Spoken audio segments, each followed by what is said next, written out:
나는 천재의 손자요, 하백의 외손입니다. 지금 난을 피하여 여기에 이르렀으니 황천과 후토는 나를 불쌍히 여기시어 속히 배와 다리를 주소서. 기원전 37년 만주벌판 어딘가 한 청년이 말을 달리고 있었어요. 그의 뒤로는 추격병들의 말발굽 소리가 점점 가까워지고 있었죠. 이 청년의 이름은 주몽. 그는 알에서 태어났다는 신비로운 출생의 비밀을 가진 인물이었습니다. 오늘은 고구려를 세운 동명성왕 주몽의 이야기를 들려드리려 해요. 그가 어떻게 태어났고 어떤 시련을 겪었으며 결국 어떻게 한나라의 시조가 되었는지 그 장대한 여정을 함께 따라가 보시죠. 잠자리에서 편안하게 눈을 감으시고 2000년 전 그 시대로 함께 떠나보시겠어요? 이야기는 주몽이 태어나기 훨씬 전으로 거슬러 올라갑니다. 기원전 1세기 무렵 만주 지역에는 부여라는 강대국이 자리 잡고 있었어요. 특히 동쪽 지역을 다스리던 나라를 동부여라고 불렀는데 주몽의 이야기는 바로 이곳에서 시작됩니다. 당시 동부여는 금화왕이라는 왕이 다스리고 있었어요. 그런데 이 금화왕의 궁궐에는 평범하지 않은 한 여인이 살고 있었습니다. 그녀의 이름은 유화. 버드나무 꽃이라는 뜻을 가진 아름다운 이름이었죠. 그런데 유화가 원래부터 궁궐에 살았던 건 아니에요. 그녀가 살던 곳은 훨씬 더 신비로운 곳이었습니다. 바로 압록강 물속이었어요. 물속이라니 어떻게 그게 가능했을까요? 유화의 아버지는 하백이라는 이름의 강의 신이었습니다. 그러니까 유화는 신의 딸이었던 거예요. 포세이돈의 딸처럼 말이죠. 하백에게는 세 딸이 있었는데 유화는 그중 둘째였습니다. 어느 날 유화는 두 동생과 함께 물 밖으로 나왔어요. 압록강 변에 있던 웅심이라는 연못가에서 자매들은 즐겁게 놀고 있었죠. 그때였습니다.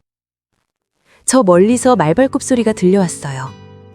누군가 말을 타고 이쪽으로 달려오고 있었던 거예요.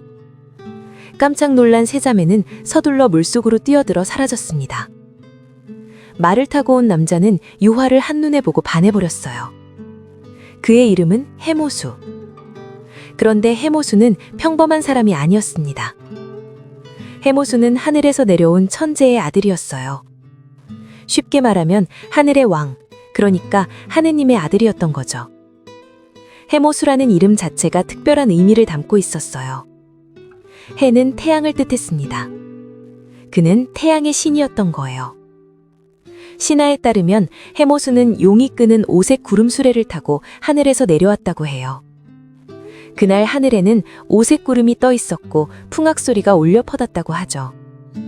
그의 뒤로는 흰 고니를 탄 100명의 신하들이 줄지어 내려왔다고 합니다. 해모수는 아버지인 천재의 명을 받아 땅으로 내려와 사람들을 다스리는 일을 하고 있었어요. 아침에 내려와서 일을 보고 저녁이 되면 다시 하늘로 올라가는 것이 그의 운명이었죠. 그런 해모수가 웅심 연못가에서 유화를 보고 첫눈에 반한 겁니다. 하지만 유화는 물속으로 사라졌고 해모수는 그 자리에서 유화를 기다렸어요. 그녀가 다시 올 거라고 믿었던 거죠. 얼마 후 해모수의 예상대로 유화는 두 동생과 함께 다시 연못가를 찾아왔습니다. 해모수는 이번에는 놓치지 않았어요. 그는 유화에게 청혼을 했고 유화는 물속 궁전을 나와 해모수가 지은 궁전에서 지내기로 마음먹었습니다. 그런데 문제가 생겼어요. 하백이 벼락같이 화를 낸 거예요. 딸을 구할 생각이 있으면 마땅히 중매를 시켜 내게 말할 것이지. 지금 자네가 내 딸을 나의 허락도 받지 않고 아내로 삼았으니 어찌 그리 신의가 없는가? 하백의 말이 맞았어요. 해모수는 장인이 될 사람에게 먼저 인사도 하지 않고 딸을 데려온 거였으니까요. 해모수도 이게 마음에 걸렸던지 유화와 함께 물속 궁전으로 하백을 찾아갔습니다. 하지만 화가 머리끝까지 난 하백은 해모수를 쉽게 받아들이지 않았어요. 그는 의심스러웠던 거죠. 이 남자가 정말 천재의 아들이 맞는지 확인해봐야겠다고 생각했습니다. 그래서 하백은 제안했어요. 변신술 대결을 해보자. 신들 사이에서 변신술은 능력을 증명하는 방법이었어요. 하백은 이 대결로 해모수의 정체를 확인하려 했던 거죠. 하백이 순식간에 잉어로 변했습니다. 그러자 해모수는 수달로 변해 잉어를 쫓아갔어요. 하백이 사슴으로 변해 뛰어올랐어요. 해모수는 재빨리 승냥이로 변해 사슴을 쫓았습니다. 하백은 꿩으로 변해 날아올랐어요. 그러자 해모수는 매로 변해 하늘을 날며 꿩을 낚아챘습니다. 강을 다스리는 신 하백이었지만 변신하는 족족 해모수에게 쫓기기만 했어요. 왜 그랬을까요? 신들 사이에도 위계가 있었던 거예요.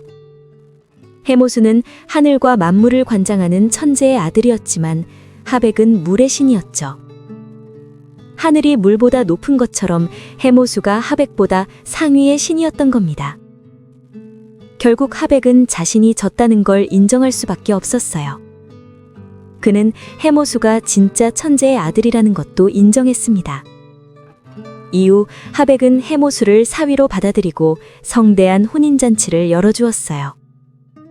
그런데 여기서 궁금한 점이 하나 생기지 않으세요?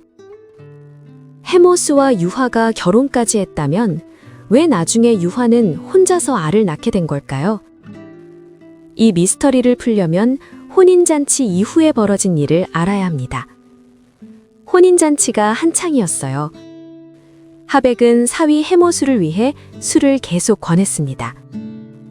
해모수는 기분이 좋았는지 술을 마시고 또 마셨죠. 그렇게 잔치가 무르익어갈 무렵 해모수는 깊은 잠에 빠졌습니다. 하백은 이때를 기다리고 있었어요. 사실 하백에게는 걱정이 하나 있었습니다. 해모수가 딸을 놔두고 혼자 하늘로 올라가 버릴까봐 불안했던 거예요. 그래서 하백은 잠든 해모수를 가죽 주머니에 담았어요. 이 주머니를 하늘로 보내면 해모수와 유화가 함께 하늘로 올라갈 수 있을 거라고 생각했던 거죠. 하지만 하백의 계획은 실패하고 말았습니다. 가죽 주머니가 물속을 벗어나기도 전에 해모수가 술에서 깨어난 거예요. 술이 센 편이었나 봅니다. 깜짝 놀란 해모수는 유화의 머리에서 금비녀를 뽑아 가죽 주머니에 구멍을 뚫었어요. 그리고는 그 구멍으로 빠져나와 혼자 하늘로 올라가 버렸습니다. 왜 해모수는 유화를 두고 혼자 떠난 걸까요?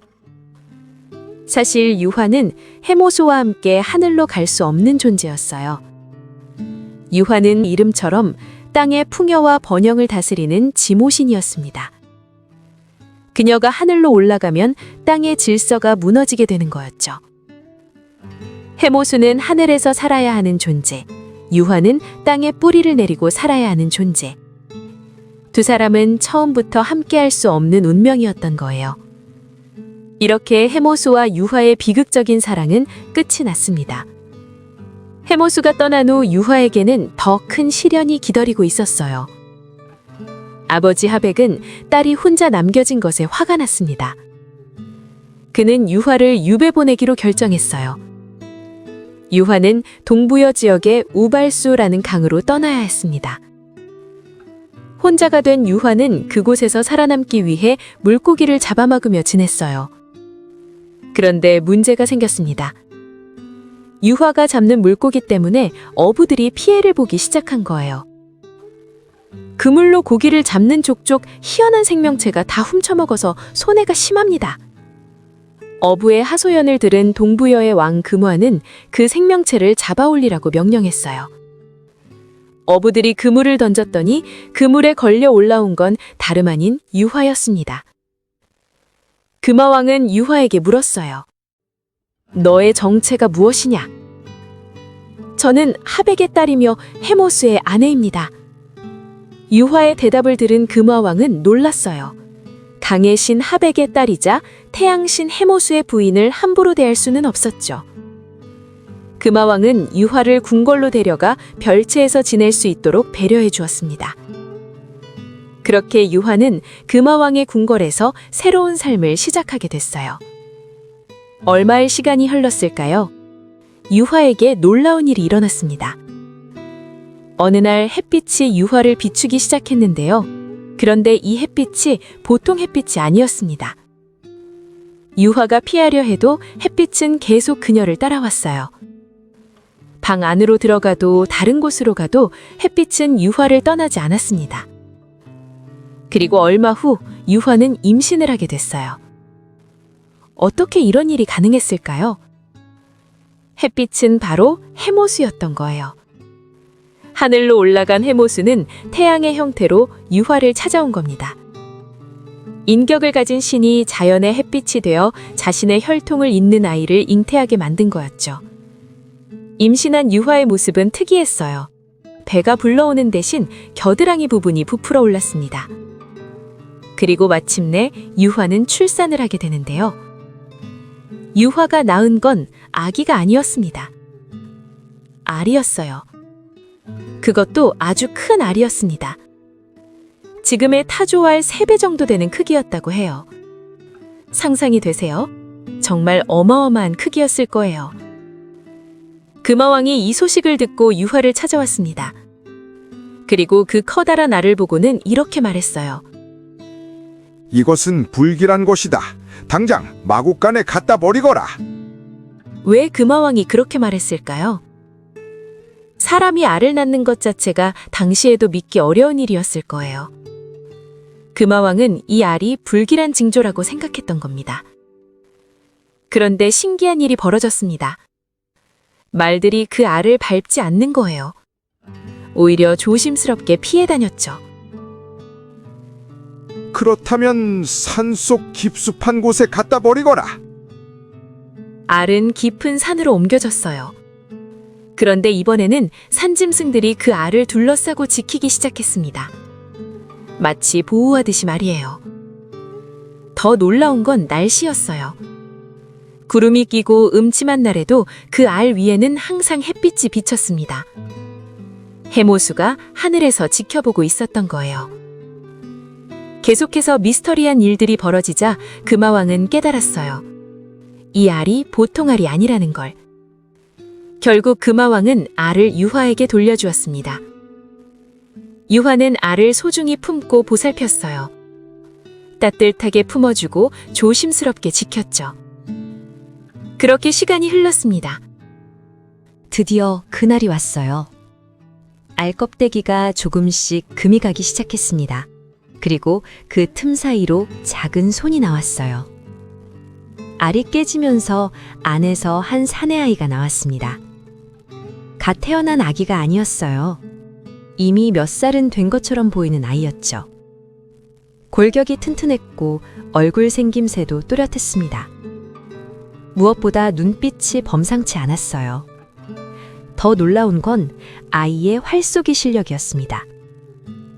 아이는 7살이 되었을 때부터 활을 쏘기 시작했어요. 어느 날 밤, 아이가 잠을 이루지 못하고 있었습니다. 자려고 하면 뭔가가 계속 방해를 했던 거예요. 어머니, 파리가 눈을 물어서 잘 수가 없습니다. 저에게 활과 화살을 만들어 주십시오. 유화는 아들에게 활과 화살을 만들어 주었어요. 아이는 활을 들고 겨냥했습니다. 그리고 쏘았죠. 화살은 정확하게 파리를 맞췄어요. 방 안에 앉아있던 파리를 단번에 맞힌 겁니다. 7살 아이의 솜씨라고는 믿기 어려운 정확도였죠. 이 아이의 이름이 바로 주몽입니다. 부여의 옛말로 주몽은 활을 잘 쏘는 사람이라는 뜻이었어요. 처음부터 이 이름이었던 건 아니고 활솜씨가 뛰어나니까 사람들이 주몽이라고 부르기 시작한 거죠. 그게 이름이 된 겁니다. 주몽에게는 여러 이름이 있었다는 거예요. 추모, 중모, 중해, 그리고 동명. 기록마다 조금씩 다르게 불렀지만 발음은 비슷했습니다. 그 중에서 동명은 특별한 의미가 있었어요. 이건 이름이라기보다는 왕의 칭호였습니다. 동명성왕이라고 부를 때 그 동명이죠. 주몽은 날이 갈수록 활솜씨가 늘었어요. 10대 후반이 되었을 때는 이미 부려에서 가장 뛰어난 궁수가 되어 있었습니다. 그런데 문제가 생겼어요.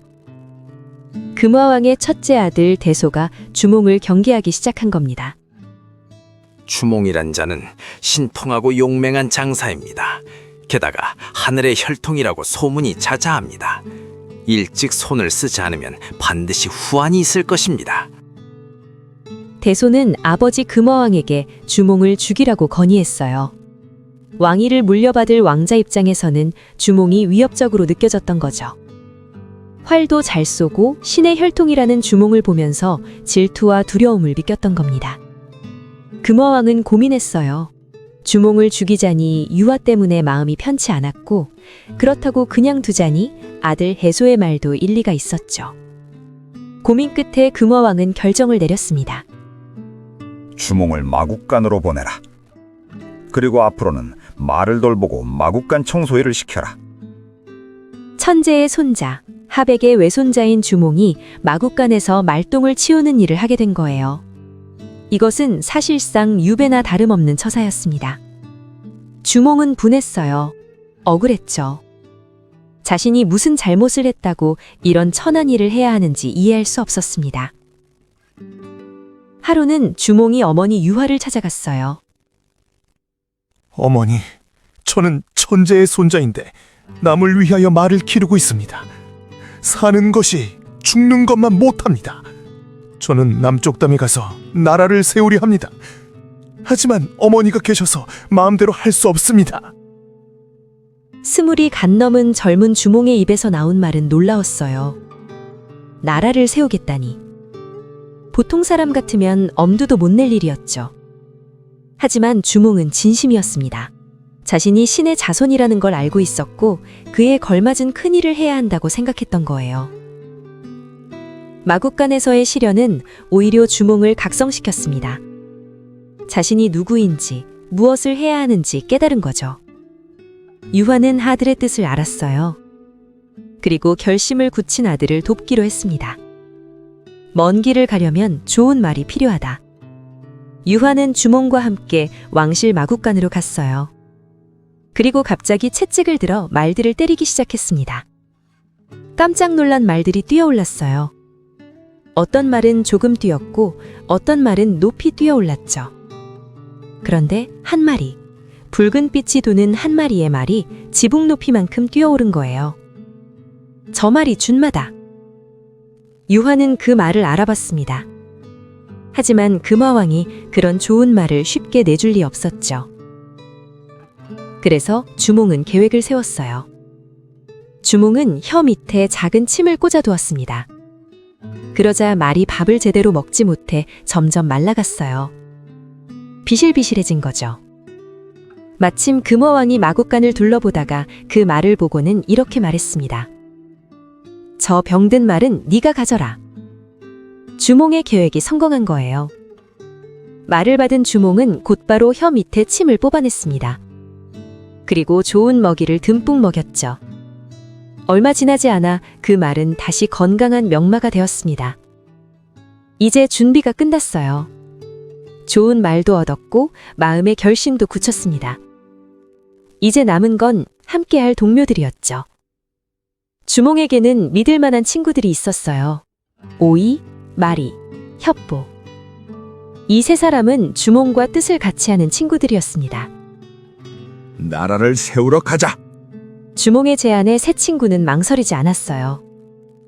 형님이 가시는 길이라면 어디든지 따르겠습니다. 가족을 두고 떠나는 일은 쉬운 결정이 아니었을 거예요. 성공할지도 불투명하고 위험천만한 여정이 될 게 분명했으니까요. 하지만 세 친구는 주몽을 믿었습니다. 사실 이 세 사람은 단순한 친구가 아니었어요. 각자 부여 내에서 작은 세력을 이끄는 수장들이었습니다. 그들이 주몽을 따랐다는 건 주몽이 이미 부여에서 사람들의 인정을 받는 지도자였다는 뜻이죠. 기원전 37년, 드디어 그날이 왔습니다. 주몽은 22살이었어요. 경비가 느슨해진 틈을 타서 주몽과 세 친구는 동부여를 빠져나왔습니다. 말을 타고 남쪽을 향해 달리고 또 달렸죠. 자유를 향한 질주였어요. 새로운 시작을 향한 도전이었습니다. 그런데 얼마 가지 않아서 뒤에서 말발굽 소리가 들려왔어요. 추격병이었습니다. 놈들을 찾아내라.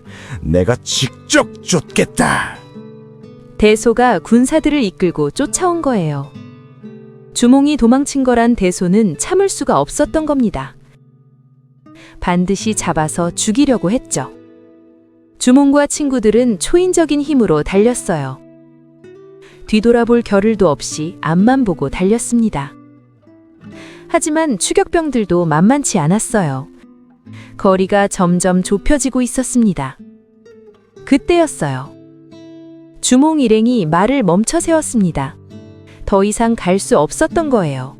앞을 가로막은 건 거대한 강이었습니다.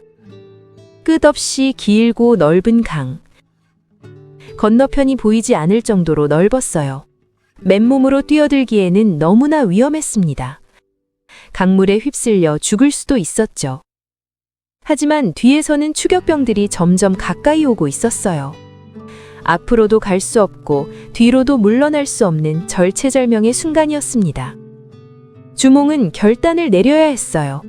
이대로 잡힐 수는 없었습니다. 주몽은 하늘을 올려다봤어요. 그리고 큰 소리로 외쳤습니다. 나는 천재의 손자요, 하백의 외손입니다. 지금 난을 피하여 여기에 이르렀으니 황천과 후토는 나를 불쌍히 여기시어 속히 배와 다리를 주소서. 하늘과 땅의 신에게 도움을 청한 거예요. 자신이 신의 손자라는 걸 밝히며 위기에 처한 자신을 도와달라고 간절히 외친 겁니다. 주몽은 가지고 있던 활을 높이 들었습니다. 그리고 그 활을 강을 향해 내리쳤어요. 탁! 그 순간이었습니다. 강물이 움직이기 시작했어요. 물속에서 무언가가 떠오르고 있었습니다. 물고기들이었어요. 아니, 물고기만이 아니었습니다. 거북이들도 함께 나타났죠. 수많은 물고기와 거북이들이 강 위로 떠올라 줄지어 늘어섰어요. 마치 다리를 만들듯이 말이에요. 정말로 다리가 만들어진 겁니다. 어서 건너라! 주몽이 외쳤어요. 주몽과 세 친구는 말을 타고 그 다리 위를 달렸습니다.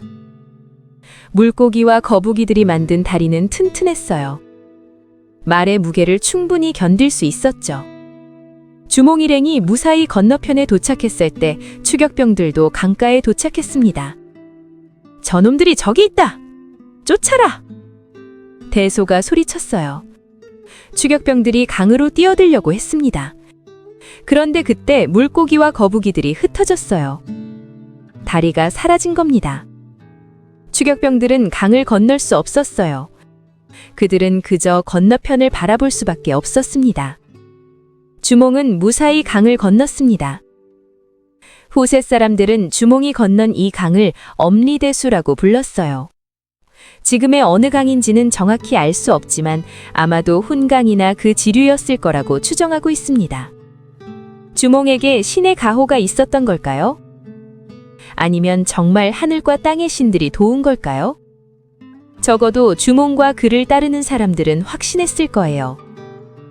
주몽이 진짜 신의 자손이라는 것을, 하늘이 주몽을 도왔다는 것을 말이죠. 이 사건은 주몽의 신성함을 보여주는 결정적인 장면이었습니다. 주몽은 더 이상 단순히 알에서 태어난 신비로운 사람이 아니었어요. 그는 하늘의 뜻을 받아 새로운 나라를 세울 사람이었던 겁니다.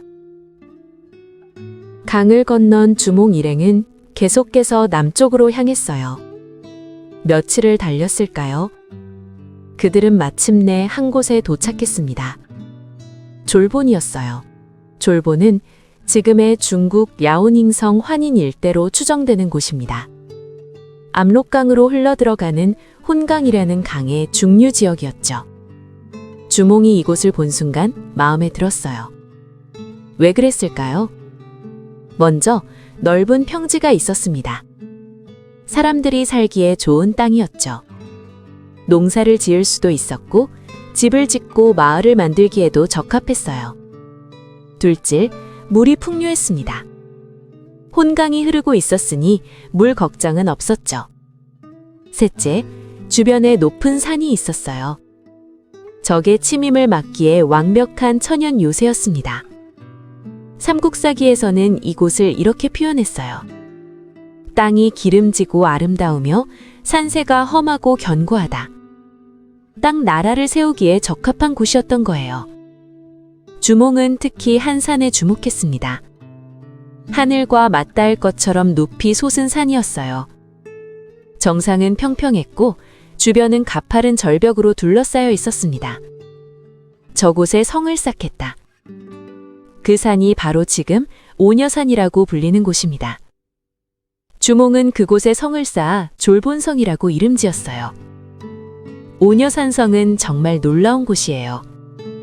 산 위까지 올라가는 길이 험해서 외적이 쉽게 침입할 수 없었습니다. 산 아래에서 올라오는 적들을 위에서 내려다보며 방어할 수 있었죠. 천혜의 요새였던 겁니다. 지금도 그곳에 가면 주몽이 쌓았다고 전해지는 성벽의 흔적이 남아있다고 해요.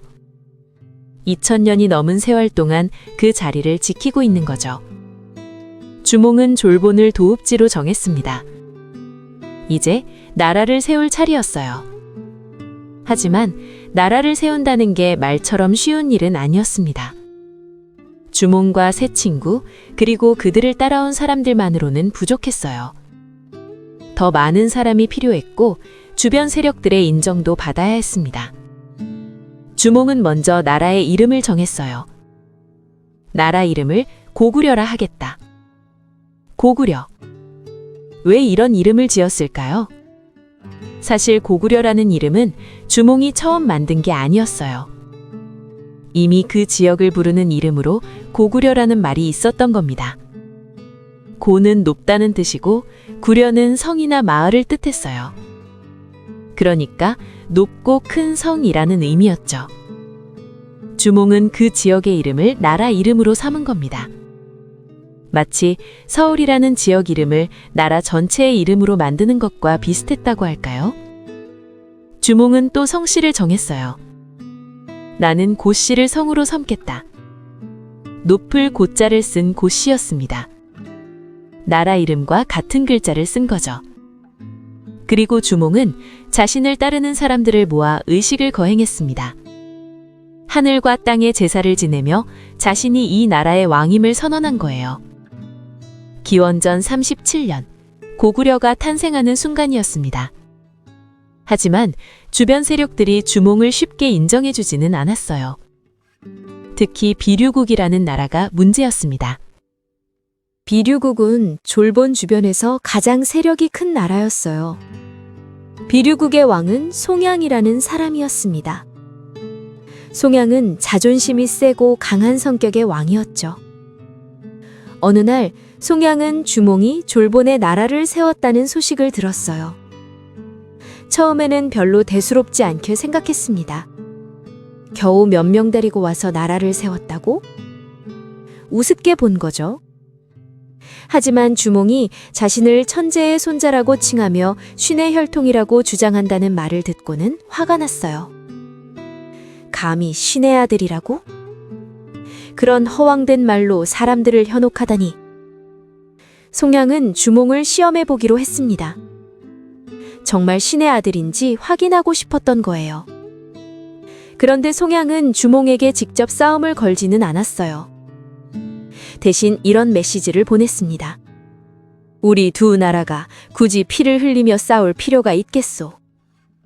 만약 당신이 정말 신의 아들이라면 그 능력을 보여주시오. 주몽은 송양의 도전을 받아들였어요. 하지만 주몽도 똑같이 전쟁을 원하지는 않았습니다. 더 좋은 방법이 있었으니까요. 주몽은 부하들에게 명령을 내렸습니다. 흰 사슴 한 마리를 잡아오너라. 흰 사슴은 신성한 동물이었어요. 고대 사람들은 사슴이 하늘과 인간을 연결해주는 영물이라고 믿었습니다. 하얀 사슴은 특히 더 신성하게 여겨졌죠. 사슴을 잡아온 주몽은 놀라운 일을 했습니다. 사슴을 거꾸로 매단 거예요. 그리고 사슴에게 이렇게 말했습니다.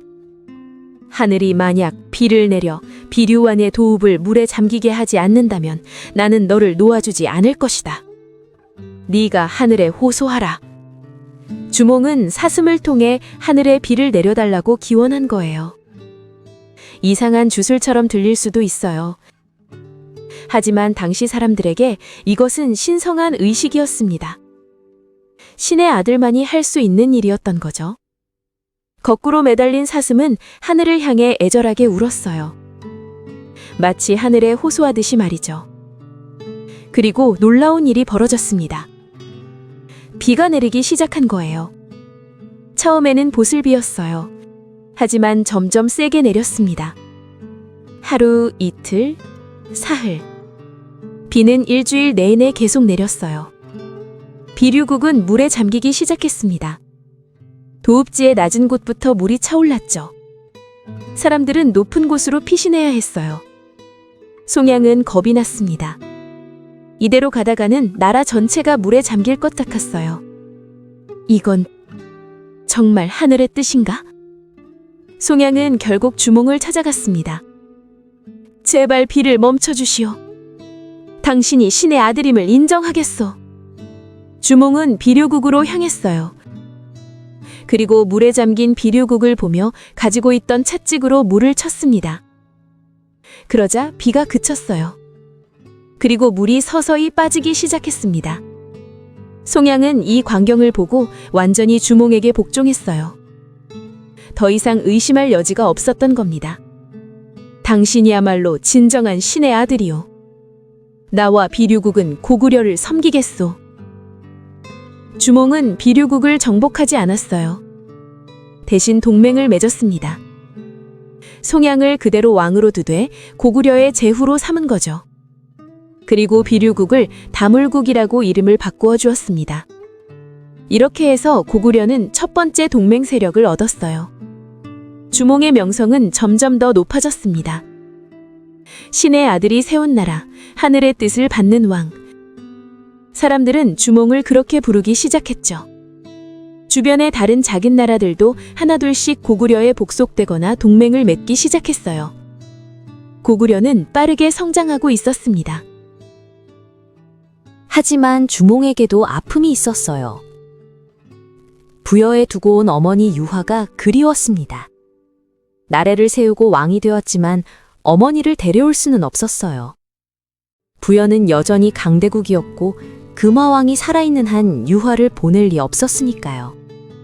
주몽은 가끔 밤하늘을 올려다보며 어머니를 생각했을 거예요. 어머니도 자신을 그리워하고 계실까? 건강하게 잘 지내고 계실까? 유화 역시 졸본에 있는 아들을 그리워했을 겁니다. 알에서 태어난 신비로운 아들. 온갖 시련을 겪으면서도 결국 왕이 된 아들. 자랑스러우면서도 보고 싶었을 거예요. 주몽에게는 또 다른 고민이 있었어요. 후계자 문제였습니다. 주몽은 부여에 있을 때 예시성을 가진 여인과 결혼을 했었어요. 그리고 아들이 하나 있었습니다. 이름은 유리였죠. 하지만 주몽이 부여를 떠날 때 유리는 함께 오지 못했어요. 어렵거나 다른 이유로 부여에 남아있게 된 겁니다. 졸본에 도착한 후 주몽은 다시 결혼을 했어요. 졸본 지역의 유력자 딸과 혼인을 한 겁니다. 정치적인 결합이기도 했죠. 그 사이에서 아들 둘이 태어났어요. 비류와 온조였습니다. 세월이 흘렀습니다. 주몽이 왕이 된 지 몇 년이 지난 어느 날 놀라운 소식이 들려왔어요. 부여에서 한 청년이 왔다고 합니다. 자신이 대왕의 아들 유리라고 주장합니다. 주몽은 깜짝 놀랐어요. 아들이 찾아온 거였습니다. 유리가? 정말 유리가 왔단 말이냐? 주몽은 달려나갔어요. 그리고 청년의 얼굴을 보는 순간 알았습니다. 자신의 아들이 맞다는 걸. 아버지, 유리야. 부자는 부둥켜 안고 울었습니다. 얼마나 그리웠을까요? 주몽은 유리가 어떻게 부여를 탈출해서 여기까지 왔는지 물었어요. 유리는 이야기했습니다. 부여에서 자라면서 자신의 아버지가 고구려의 왕이라는 걸 알게 되었다고. 그래서 아버지를 찾아 떠나기로 결심했다고. 주몽은 기뻤어요. 아들을 다시 만난 것도 기뻤지만 그보다 더 중요한 건 이제 확실한 후계자가 생겼다는 거였습니다. 주몽은 유리를 태자로 책봉했어요. 하지만 이 결정으로 인해 새로운 문제가 생겼습니다. 비류와 온조가 불안해진 거예요. 갑자기 나타난 형이 태자가 되면서 자신들의 입지가 애매해졌던 겁니다. 특히 비류는 불만이 많았어요. 자신이 졸본에서 태어난 적통인데 부여에서 온 형이 태자가 되다니 받아들이기 어려웠던 거죠. 주몽은 이런 분위기를 알고 있었습니다. 하지만 결정은 바꿀 수는 없었어요. 유리가 장남이었고 또 신의 혈통을 이어받을 정통 후계자였으니까요. 이런 가정 내의 갈등 속에서도 고구려는 계속 성장했습니다. 주몽은 주변 세력들을 정복하거나 동맹으로 만들며 영토를 넓혀갔어요. 그렇게 몇 년이 더 흘렀습니다. 주몽이 왕이 된 지 20년이 넘는 세월이 흘렀어요. 고구려는 이제 더 이상 작은 나라가 아니었습니다. 주변의 여러 세력들을 아우르는 강국으로 성장했죠. 주몽은 이제 40살이 되었습니다. 당시로서는 적지 않은 나이였어요. 어느 가을날이었습니다. 주몽은 졸본성 동쪽 언덕에 올라갔어요. 혼자서 말이죠. 신하들도 호위병들도 데려가지 않았습니다. 왜 주몽은 혼자 그곳에 간 걸까요? 주몽은 언덕에 서서 멀리 펼쳐진 고구려 땅을 바라봤을 거예요. 자신이 세운 나라. 작은 무리로 시작해서 이제는 큰 나라가 된 고구려. 마음이 뿌듯했을까요? 아니면 외로웠을까요? 하늘을 올려다봤을 거예요. 구름 사이로 햇빛이 비치고 있었습니다. 아버지 해모수가 있는 하늘이었죠. 그때였습니다. 하늘에서 무언가가 내려오기 시작했어요. 황금빛 용이었습니다. 황룡이 구름을 헤치고 주몽이 있는 언덕으로 내려온 거예요. 용의 몸은 햇빛처럼 빛나고 있었습니다. 주몽은 놀라지 않았어요. 마치 기다리고 있었다는 듯이 황룡을 바라봤습니다. 황룡이 주몽 앞에 머리를 숙였어요. 주몽을 맞이하러 온 거였죠. 주몽은 알고 있었습니다. 이제 돌아갈 때가 되었다는 걸. 하늘로 가야 할 시간이 왔다는 걸. 주몽은 황룡의 머리를 밟고 올라탔어요. 그리고 천천히 하늘로 올라가기 시작했습니다. 땅에서 고구려 사람들이 이 광경을 목격했어요. 대왕께서 하늘로 올라가신다! 사람들은 무릎을 꿇고 주몽을 향해 절했습니다. 슬펐지만 동시에 신비로운 경외감을 느꼈죠. 역시 대왕은 신의 아들이었다. 하늘에서 왔으니 하늘로 돌아가시는 거구나. 주몽은 점점 높이 올라갔어요. 구름 위로, 더 높이, 햇빛 속으로. 그렇게 주몽은 하늘로 갔습니다. 신화는 여기서 막을 내려요. 하지만 고구려의 역사는 계속됩니다. 주몽이 하늘로 올라간 후 유리가 왕위를 이었습니다. 유리는 아버지 주몽의 뒤를 이어 제2대 고구려 왕이 되었습니다. 역사에서는 그를 유리명왕이라고 불러요. 유리왕이 즉위하자 예상했던 일이 벌어졌어요. 비류와 온조 두 이복 동생이 불만을 품은 겁니다. 자신들이 졸본에서 태어난 왕자인데 부여에서 온 형이 왕이 되었으니 받아들이기 어려웠던 거죠. 두 왕자는 결국 고구려를 떠나기로 결심했어요. 자신들만의 나라를 세우기로 한 겁니다. 비류와 온조는 각각 무리를 이끌고 남쪽으로 내려갔습니다. 그들이 간 곳은 지금의 한강 유역이었어요. 비류는 인천 쪽 해안가에 자리를 잡았고 온조는 하남 위례성 지역에 터를 잡았습니다. 하지만 비류가 자리 잡은 곳은 땅이 습하고 물이 짜서 살기 어려웠어요. 반면 온조가 선택한 곳은 땅이 비옥하고 살기 좋았습니다. 결국 비류는 실패를 인정하고 온조에게로 갔어요. 그리고 두 세력은 합쳐졌죠.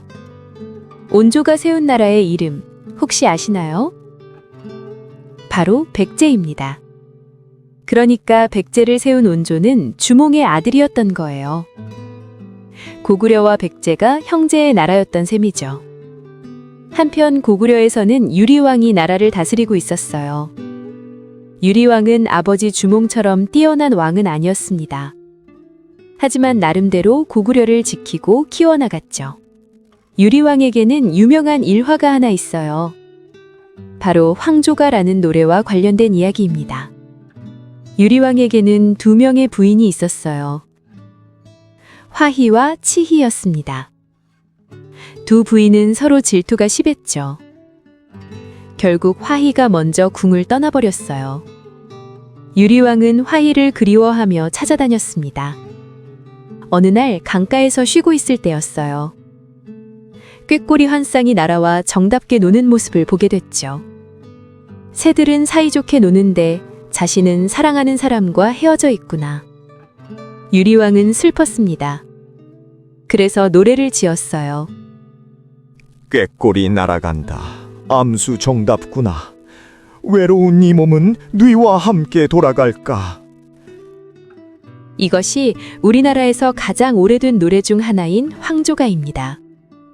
유리왕 시대에도 고구려는 계속 성장했어요. 주변 세력들을 복속시키고 영토를 조금씩 넓혀갔죠. 유리왕의 뒤를 이어 대무신왕이 즉위했습니다. 대무신왕은 주몽의 손자였어요. 그는 할아버지 주몽의 기지를 많이 물려받은 것 같았습니다. 적극적이고 공격적인 정복 활동을 펼쳤거든요. 대무신왕 시대에 고구려는 급격히 팽창했어요. 북쪽으로는 부여를 압박하기 시작했습니다. 한때 주몽이 떠나온 그 강대국 부여를 말이에요. 동쪽으로는 옥저를 복속시켰고 서쪽으로는 요동 지역으로 영토를 넓혀갔어요. 남쪽으로는 한강 유역까지 진출하려 했지만 백제와 충돌하기도 했죠. 대무신왕 때 특별한 사건이 하나 있었어요. 기원 후 22년 대무신왕은 부여를 공격했습니다. 주몽이 떠나온 지 약 60년 만의 일이었어요.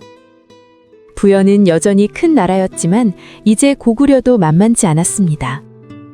전쟁은 치열했어요. 결국 부여의 왕이 전사하고 말았습니다. 부여는 크게 약해졌고 고구려의 영향력 아래에 들어가게 됐죠. 주몽이 알에서 태어나 쫓기듯 떠나왔던 부여. 그 부여가 이제 주몽의 손자에게 굴복한 겁니다. 역사의 아이러니라고 할까요? 주몽의 신화는 그의 후손들을 통해 현실이 되어갔습니다. 대무신왕의 공격적인 정복 사업으로 고구려는 명실상부한 강국이 되었어요. 한반도 북부와 만주 남부 지역의 패자가 된 겁니다. 이후 고구려는 계속해서 발전했어요. 때로는 중국의 강력한 왕조들과 싸우기도 했고, 때로는 남쪽의 백제, 신라와 경쟁하기도 했죠. 4세기 후반, 고구려의 위대한 왕이 등장합니다. 바로 광개토대왕이에요. 광개토대왕은 고구려 역사상 가장 영토를 넓힌 왕이었습니다. 그의 이름처럼 넓게 땅을 개척한 왕이었죠. 광개토대왕은 북쪽으로 만주벌판을 장악했고 남쪽으로는 한반도 중부까지 영향력을 펼쳤어요. 동쪽으로는 동해안까지, 서쪽으로는 요동 지역까지 고구려의 영토가 뻗어나갔습니다. 광개토대왕이 죽은 후 그의 아들 장수왕이 아버지를 기리기 위해 큰 비석을 세웠어요. 바로 광개토대왕 릉비입니다. 이 비석은 높이가 6m가 넘는 거대한 돌기둥이에요. 사면에 걸쳐 약 1800자의 글자가 새겨져 있죠. 그 내용은 크게 세 부분으로 나뉩니다. 첫째, 고구려의 건국 신화. 바로 주몽의 이야기예요. 둘째, 광개토대왕의 업적. 셋째, 능을 지키는 사람들에 대한 규정. 흥미로운 건 광개토대왕 릉비의 맨 앞부분에 주몽의 이야기가 적혀 있다는 거예요. 광개토대왕의 업적을 기록하는 비석인데 왜 시조인 주몽의 이야기부터 시작했을까요? 그건 정통성 때문이었어요. 광개토대왕도 장수왕도 모든 고구려 왕들은 자신들이 주몽의 후손이라는 걸 강조하고 싶었던 겁니다. 주몽은 단순한 시조가 아니었어요. 신의 아들이자 하늘의 뜻을 받아 나라를 세운 성스러운 존재였죠. 그 주몽의 피를 이어받았다는 것. 그것이 고구려 왕들의 정통성이자 자긍심이었던 겁니다. 광개토대왕 능비에 새겨진 주몽의 마지막 부분은 이렇게 되어 있어요. 황룡이 내려와 왕을 맞이했다. 왕은 홀본 동쪽 언덕에서 용의 머리를 밟고 하늘로 올라갔다. 주몽의 신화는 이렇게 돌에 새겨져 영원히 기록되었습니다. 고구려는 그 후로도 오랫동안 번영했어요. 5세기 장수왕 시대에는 평양으로 수도를 옮겼습니다. 더 남쪽으로 진출하기 위한 전략이었죠. 6세기에는 중국의 수나라, 당나라와 대결했어요. 당시 세계 최강의 제국이었던 수나라와 당나라를 상대로 싸운 거죠. 유명한 을지문덕 장군이 살수대첩에서 수나라 군대를 크게 무찔렀고 연개소문이라는 강력한 지도자가 등장하기도 했습니다. 하지만 7세기 중반 고구려는 당나라와 신라의 연합 공격을 받게 됩니다. 오랜 전쟁으로 지친 고구려는 결국 668년에 멸망하고 말았어요. 주몽이 나라를 세운 기원전 37년부터 계산하면 고구려는 약 705년 동안 존재했던 겁니다. 700년이 넘는 세월. 정말 긴 시간이죠. 그 긴 세월 동안 고구려는 한반도와 만주 지역의 강자였어요. 수많은 전쟁을 치렀고 때로는 승리했고 때로는 어려움을 겪었죠. 하지만 고구려 사람들에게는 변하지 않는 한 가지가 있었습니다. 바로 자신들이 주몽의 후손이라는 자긍심이었어요. 주몽은 신화 속 인물일까요? 아니면 실존 인물일까요? 정확한 답은 아무도 몰라요. 하지만 중요한 건 고구려 사람들이 믿었다는 거예요. 주몽의 신화는 고구려 사람들을 하나로 묶어주는 힘이었습니다. 우리는 신의 후손이다. 우리는 위대한 나라다. 그런 믿음이 고구려를 강하게 만들었던 거죠. 실제로 고구려를 건국한 인물이 있었을 거예요. 그가 주몽이라는 이름이었는지 아니면 추모 또는 다른 이름이었는진 확실하지 않습니다. 중국 역사서에는 고구려 후 추라는 인물이 기록되어 있어요. 기원전 1세기 무렵 고구려 지역을 통치했던 인물이라고 하죠. 아마도 이 인물이 실제 고구려 건국자였을 거예요. 그의 업적과 이야기에 신화적인 요소들이 더해지면서 주몽의 신화가 만들어진 게 아닐까요? 알에서 태어났다는 이야기, 하늘의 아들이라는 설정, 물고기와 거북이가 다리를 만들어준 이야기, 황룡을 파고 하늘로 올라갔다는 마지막. 이 모든 건 물론 실제로 일어난 일은 아닐 거예요. 하지만 그 안에는 고구려 사람들의 바램과 믿음이 담겨 있습니다. 신화는 단순한 거짓말이 아니에요. 그 시대 사람들의 세계관이고 가치관이며 꿈이었던 겁니다. 고구려가 멸망한 후에도 주몽의 신화는 사라지지 않았어요.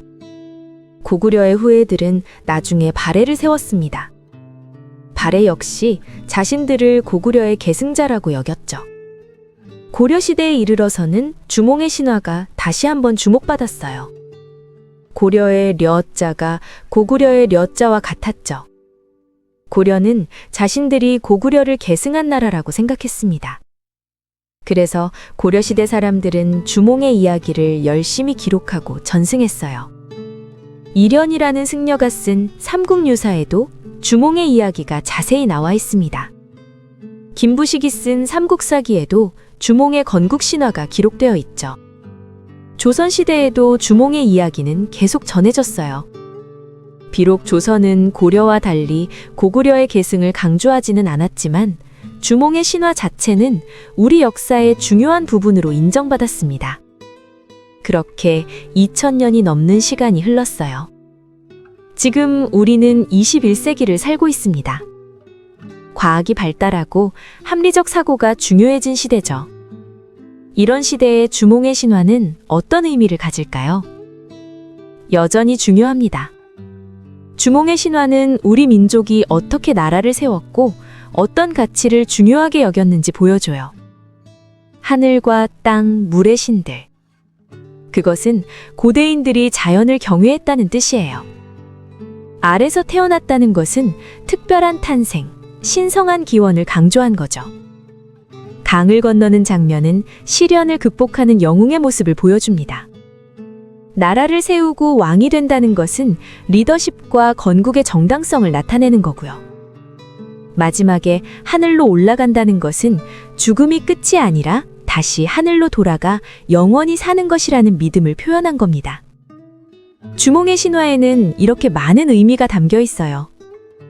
단순히 옛날 이야기가 아니라 우리 조상들의 철학이고 세계관이었던 거죠. 오늘 밤 우리는 함께 2000년 전 고구려로 여행을 다녀왔어요. 알에서 태어난 신비로운 아이, 부여에서 쫓기듯 떠난 젊은이, 강을 건너고 나라를 세운 영웅, 그리고 결국 하늘로 돌아간 신의 아들. 주몽의 이야기는 장대했습니다.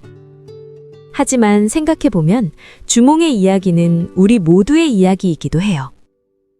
우리도 각자의 삶에서 시련을 겪잖아요. 때로는 쫓기듯 떠나야 할 때도 있고 건널 수 없을 것 같은 강 앞에 서기도 합니다. 주몽은 그럴 때 포기하지 않았어요. 하늘에 기도하고 자신의 능력을 믿고 앞으로 나아갔죠. 그래서 주몽의 이야기는 2000년이 지난 지금도 우리에게 울림을 주는 게 아닐까요? 물론 우리가 용을 타고 하늘로 올라갈 수는 없어요. 물고기들이 다리를 만들어주지도 않을 거고요. 하지만 우리에게도 각자의 방식으로 강을 건널 힘이 있습니다. 시련을 극복할 용기가 있죠. 주몽이 그랬던 것처럼요. 오늘 밤 이야기는 여기서 마무리할게요.